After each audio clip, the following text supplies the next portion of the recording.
Hey y'all, Coach in the Fight here, doing a new moon report and a very special new moon report because this new moon will be the beginning of the 13th month, falling in the year 2021. Now, many of you guys would have been expecting me to say that this was the first month because according to the fixed Jewish calendar, the new moon that falls in the month of March will be declared the first month of the year, the month Nissan, which would have the feast days in it like Passover and unleavened bread. Well, in this class, not only am I going to show you when the new moon will occur, but I'm also going to show you how, according to the scripture, this is not actually the first month of the year, but actually only the 13th month of last year. All right, now the first thing we're going to do is we're going to come over and we're going to show you when the actual new moon is or when the new month starts.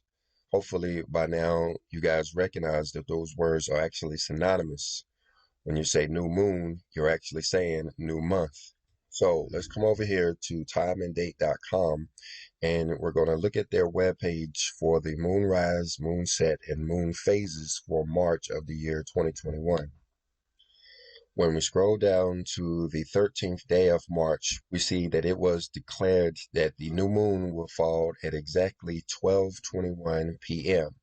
But it should be noted that this is actually a 0% moon at exactly 12:21 p.m. on the 13th. If you had went to try to see a moon, you would have saw no moon illuminated whatsoever. And that is what man declares as the new moon. But when it comes to the Levitical priests, they would have had to see the moon. So if they had went out there last night, they would have declared that that was not the night of the new moon. But when they go out there tonight on the 14th day of the month of March 2021, they will see 1.2% of the moon illuminated, and that will be the beginning of the new month. The new month starts at sunset on the 14th of March and will include the daylight hours of the 15th. And from this, we know how the Sabbath days work. So the Sabbath days, until we have the new month to start, will be on Mondays. It will start on Sunday evening and will end on Monday evening for the next 4 weeks. And of course, the new moon day, the very special day described over in Ezekiel chapter 46, will actually be on Monday, the 15th of March, 2021. Remember that the new moon day is like a Sabbath day when the gates of the inner court that looketh toward the east are open. But we did money classes on the new moon day, so you can check our channel for those. In this class, we're not really focused on when the month starts as to when the year actually starts. So we'll look at that a little bit more closely as we come back over to timeanddate.com. Again, showing that the new moon will occur on the evening of the 14th day of March, indicating the beginning of that month, and that new moon day will last until the evening of the 15th of March.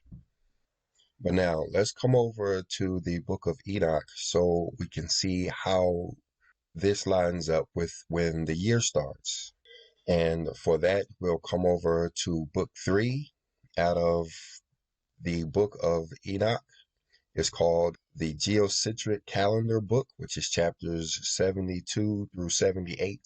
It is in those 10 chapters that we learn how the Enoch calendar works. It starts off with the book of the revolutions of the luminaries of heaven, describing the routes of the sun and the moon. And when we jump down to verse 9, we see how Enoch is being told how to reckon the beginning of the first month. You see right there in verse 10 where it's talking about how the sun goes through the 6 gates or 6 portals throughout its yearly cycle. And when it enters the 4th portal, we're actually entering the first month of the year. It's given us a lot of information here on these portals and these gates and the timing of them. letting us know exactly when the sun goes through each portal and through each gate precisely to the day. We can read that for all 12 months if we continue reading from verse 9 all the way down through in this first chapter of the book of the luminaries. But we're going to skip down to the 12th month as it tells us how to reckon the year. Let me show you what I mean. If we jump down to verse 42, it's talking about the end of the 12th month, precisely when the 12th month ends. And you see in verse 42 that it ends when the day and the nights have become equal, meaning that there's just as much daylight as there is no daylight outside on that particular day. And this only occurs twice in a year when the nights and the days are equal, once in the spring and once in the fall. But Enoch makes it very clear as to which one he's talking about, because it is here at the end of the 12th month. He says the length of the day is increasing and the length of the night is decreasing. That only occurs in the spring. During the fall, when the days and the nights become equal, the nights are becoming longer and the days are getting shorter, which is opposite from the spring, when the days are getting longer and the nights are getting shorter. But anyway, we see that Enoch left us a calibration for our calendar here in verse 42, because he calls this day in which the night and the day come equal in length as the 364th day.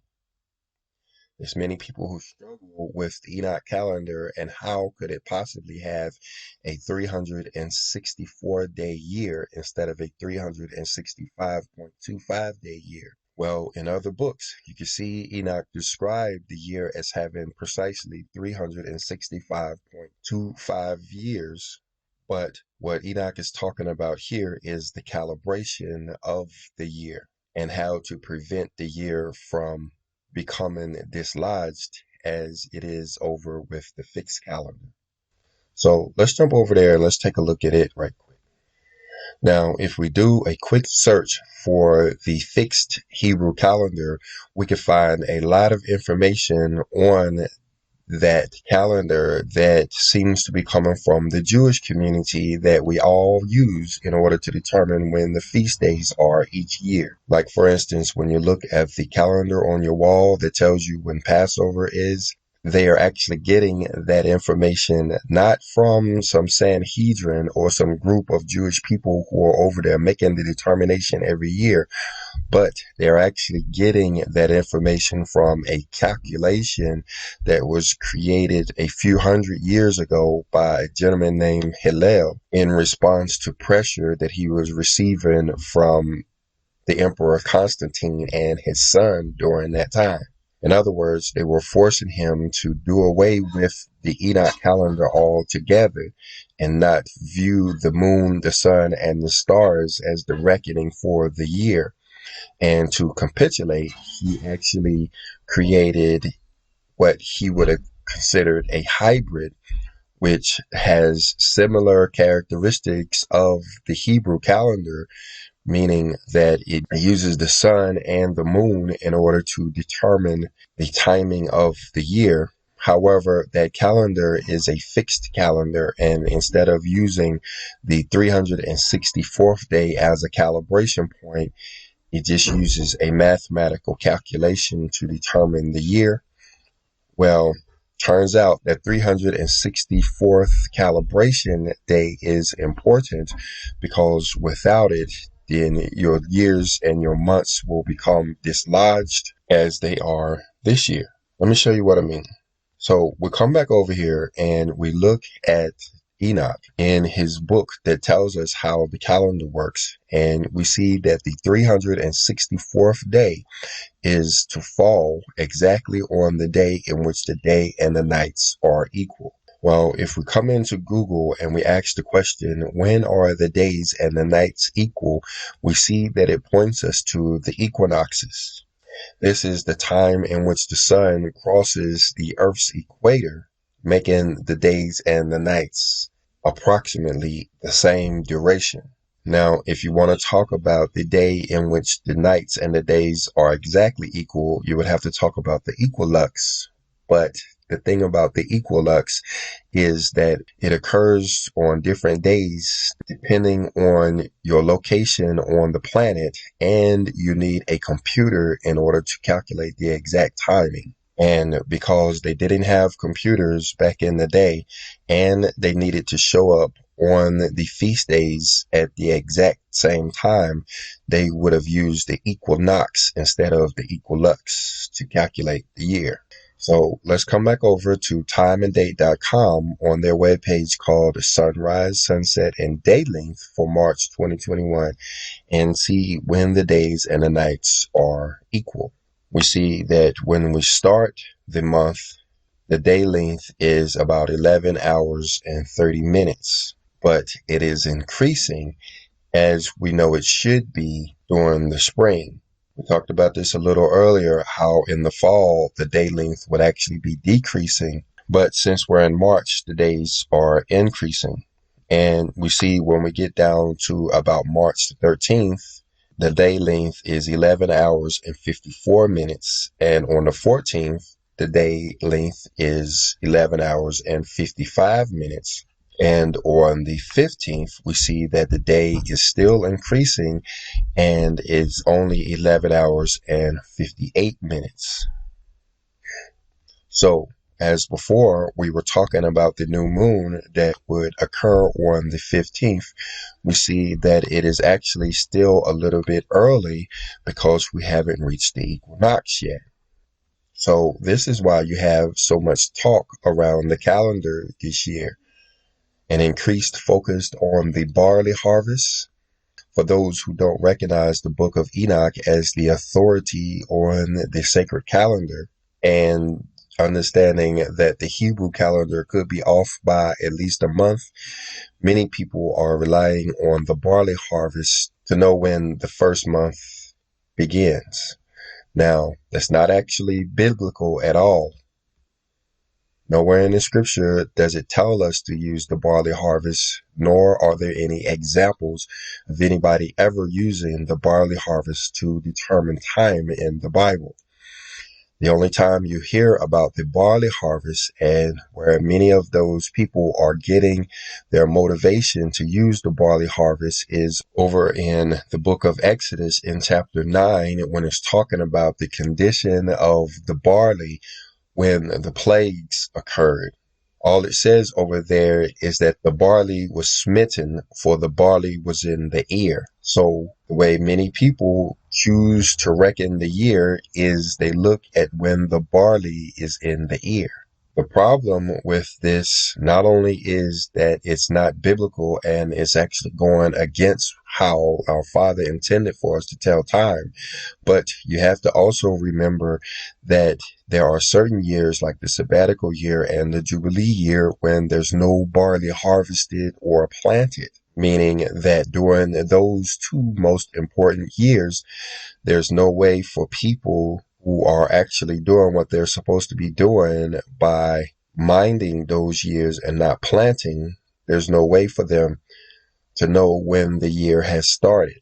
Not to mention how planting and harvesting barley is not the easiest thing to do and is dependent on weather conditions and other environmental conditions. So if you have an outbreak like locusts or a late frost or not enough rain or not enough sunshine or whatever could affect your barley harvest, meaning that people would be completely blind as to the true timing of the year during those years when the barley wasn't harvested during the right time, if it was harvested at all. But again, this is not how the Father intended for us to do it at all. The barley harvest has nothing to do with the Father's calendar whatsoever, no more than the flax does. If you truly, really want to know when the year starts, we have to come over to the book of the luminaries and use the 364-day calendar as described by Enoch to know when the year actually starts. And that is the day after the nights and the days become equal. And in 2021, we see that the equinox is on or about March the 20th, which means that the 364th day of the year is actually March the 19th. March the 20th is the first day of the year. March the 19th is the 364th day, or the last day of the year, at least for the year 2021, which brings me to the reason for the Father's calibration day, and that is that the earth has a wobble or a progression, and if you continue on a fixed calendar, never adjusting, like they did in 1752 when they added 11 days to the calendar. If humanity were to somehow continue on our current calendar and never make this adjustment in the future, considering that we continue to lose 20 minutes every year, what that means is that March the 20th will be getting closer to falling in the wintertime by 20 minutes each year. And to understand what it means for the year to be dislodged, we'll come over to a website called hebcal.com, as it tells us the dates for the Rosh Chodesh Nissan, which simply means the beginning of the first sacred month, Nissan. And when we look at the Rosh Chodesh Nissan, or the first day of the first month of the sacred calendar, what we see according to the fixed Hebrew calendar is that this month will actually start on March the 13th of the year 2021, which is before the spring equinox. You see that for most years it's not a problem. Like, for instance, in the year 2020, there was no problem for the year to start on March the 25th after the spring equinox. And in 2022, there will be no problem with the first day of Nissan falling on April the 1st. And there will be no problem in 2023 when it falls on March the 22nd, because that is 2 days after the spring equinox. And in 2024, there will be no problem because the new moon won't fall until April the 8th. And there is no problem in the year 2025. But when you look at the year 2026, you see that the fixed Jewish calendar has the first day of the first month falling in the wintertime, 2 days before the spring equinox. And in the year 2029, it's 4 days before the spring equinox. So as we're looking at the course of about 11 or 12 years, we see that for most years, the fixed Jewish calendar will get it right. But 3 of these years, it will get it wrong and will project the feast days a month early. So, in other words, the fixed Jewish calendar is dislodged from reality and is now predicting the first day of the first month in the wintertime instead of at the beginning of spring. So the evening of the 14th will start a new month, but we will still be in the 13th month of last year, which does not include the feast days like Passover and unleavened bread. So let's go out there and take a look at the moon tonight. If you're watching this video early enough, again, this would occur on the 14th, 3/14, which you will have the new moon of the 13th month. And just for grins and giggles, we'll jump over to the month of April to see when the first month will actually start. And we see that on the 13th day of the month of April, there will be a 1.7% moon illuminated, indicating the beginning of the first month of the year, with, of course, the new moon day falling on the 14th day of the month. But Lord willing, we'll do more classes on that before we get closer to that date. And this one, I just wanted to share with you about the new moon that falls in March. So if you got anything out of this video, go ahead and hit the like button. If you didn't, hit the dislike button, but leave us a comment. Either way, and shalom.